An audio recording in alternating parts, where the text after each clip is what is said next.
You feel everything. When a friend is hurting, you hurt. When someone you love is anxious, you carry that anxiety with you. When you watch the news and see suffering, it does not just pass through you, it stays. It sits in your chest for hours, sometimes days. People call this a gift. They tell you that you are sensitive, that you care deeply, that the world needs more people like you. What they do not tell you is what it is doing to your brain, because there is a version of empathy that does not make you a better person. It does not make you more compassionate or more connected. It makes you exhausted, overwhelmed. Without you even noticing, it starts to break you. And the most dangerous part is that it feels like virtue the entire time. This is the dark side of empathy, and it is affecting far more people than anyone talks about. Here is what most people do not understand about empathy. It is not one thing. Neuroscientist Tania Singer at the Max Planck Institute spent over a decade mapping empathy in the brain and discovered something that changed how scientists think about compassion entirely. Empathy has two completely separate systems, and they do not work the same way. They do not feel the same way, and they do not have the same effect on the person experiencing them. The first system is called empathic concern. This is the ability to recognize that someone is suffering and feel motivated to help them. It activates the brain's caregiving system. It feels warm. It is sustainable. Research shows it is associated with positive emotions, stronger relationships, and better mental health outcomes. The second system is called empathic distress. This is what happens when you do not just recognize someone's pain, you absorb it. You take it on as your own. You feel what they feel so completely that their suffering becomes your suffering. Their anxiety becomes your anxiety. Their grief becomes your grief. And this is where it gets dark. Empathic distress does not help the person who is suffering. Research by Singer and her colleague Olga Klimecki showed that people experiencing empathic distress become so overwhelmed by the other person's pain that they withdraw. They burn out. They become less able to help, not more. The very thing that looks like deep caring is actually making you less effective as a person who cares. Your nervous system was not built to carry other people's emotions indefinitely. Every time you absorb someone else's distress, your own stress hormones rise. Your cortisol spikes. Your nervous system goes into a low-grade threat response.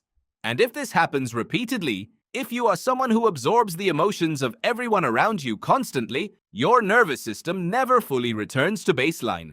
Psychologists call this compassion fatigue. It was first documented in nurses and emergency workers, people whose jobs required them to be present with suffering every single day. The symptoms look like burnout, but they go deeper. Emotional numbness, cynicism toward people you used to care about, a growing inability to feel anything at all, a sense of being hollowed out from the inside. But compassion fatigue is no longer limited to medical professionals. Research now shows it is increasingly common in anyone who is highly empathic. People who feel deeply, who absorb the emotional states of those around them, who cannot leave a difficult conversation without carrying its weight for hours afterward. If you are reading this and something in you just recognized itself, that recognition is important.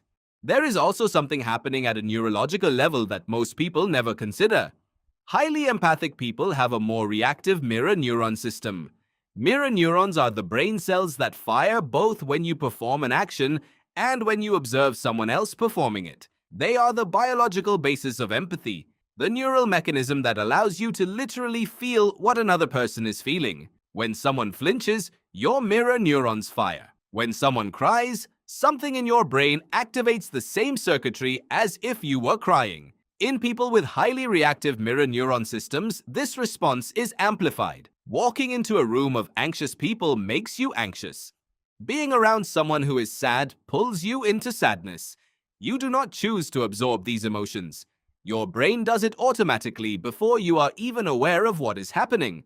And in a world where you are constantly exposed to other people's emotional states, through social media, through news, through the relentless connectivity of modern life, a highly reactive empathy system becomes a liability.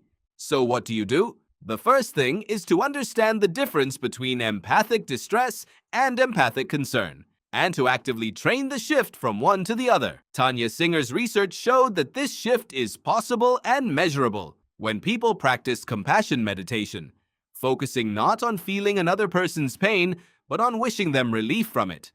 Their brain activity shifted from the distress circuits to the caregiving circuits. The suffering they were observing no longer pulled them under.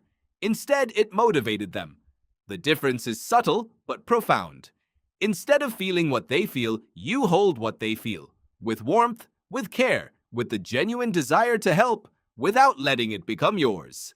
The second thing is to take your own emotional state seriously as a resource. Most highly empathic people treat their own feelings as less important than everyone else's. They give and give and give until there is nothing left, and then feel guilty for being empty. But you cannot pour from an empty vessel. The most effective people in any caring role, parents, doctors, therapists, partners, are the ones who protect their own emotional state, not out of selfishness, but out of strategic necessity. Your empathy is only useful if you can sustain it. The third thing is to recognize the difference between proximity and responsibility. Feeling someone's pain does not mean you are responsible for fixing it. Absorbing their distress does not make their situation better. It just makes you worse. You can be fully present for someone, fully caring, fully committed to their well-being, without taking their suffering into your own body as if it belongs to you. Caring too much does not make you a better person. It makes you a depleted one. And a depleted person cannot give what they do not have. The world does not need you to suffer alongside everyone who suffers. It needs you to remain capable, clear, resourced, and genuinely present for the moments when your care can actually make a difference. Your empathy is not the problem. What you do with it is everything.